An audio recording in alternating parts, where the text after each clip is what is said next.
இப்போ எப்படின்னா 2 தொகுதியில் போட்டியிடுங்கிறது வேறுங்க. இது வந்து வாடிக்கையா இருக்கிறது ஒன்று. அம்மா 91 போட்டியிடுற பர்கூர் 2 காங்கேயத்தில் போட்டிட்டாங்க.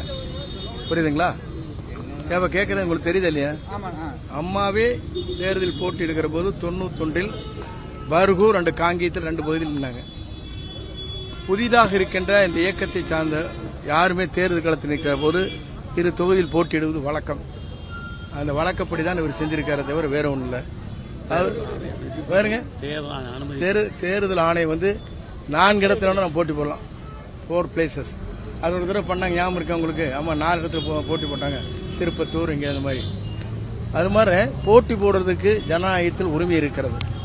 2 இடத்தில் போட்டி போட்டுக்கொண்டு நாளை காலையில் மனு தாக்கல் செய்ததற்கு பிறகு இங்கே பொதுக்கூட்டம் நடைபெறும். ஆகவே இந்த பொதுக்கூட்டத்திற்கு பிறகு இன்றெல்லாம் பேசிக் கொண்டிருக்கிறார்கள் எல்லோரும்.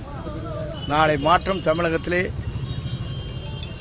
ஏப்ரல் 23ஆம் தேதி 11 மணிக்கு நாம் வெற்றி பெற்று விட்டோம் என்ற வரலாறு படைக்கின்ற நாளாக அந்த நாள் அமையும்.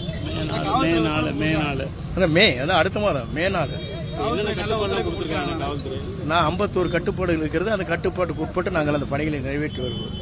உரிய ஒத்துழைப்பு கொடுக்குறாங்களா?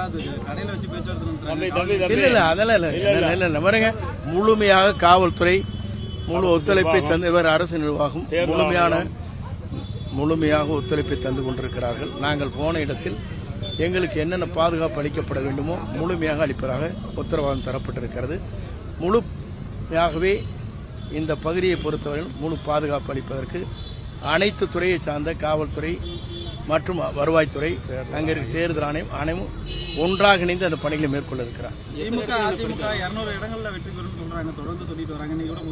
அதனால இவர் ஒரு 200 இடம், அவரு 200 இடம். கர்நாடகத்திலயா? நான் கேட்கிறேன். 400 இடம் கர்நாடகத்துக்கு தான் போகணும். போங்க.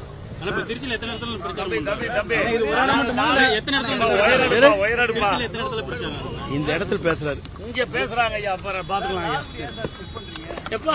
சொன்னா 4 கோடி வேட்பாளர் வேட்பாளர் தாக்கல் பண்ணல. அதனால தாக்கல் பண்ண பின்னாடி இந்த கேள்வி கேட்டு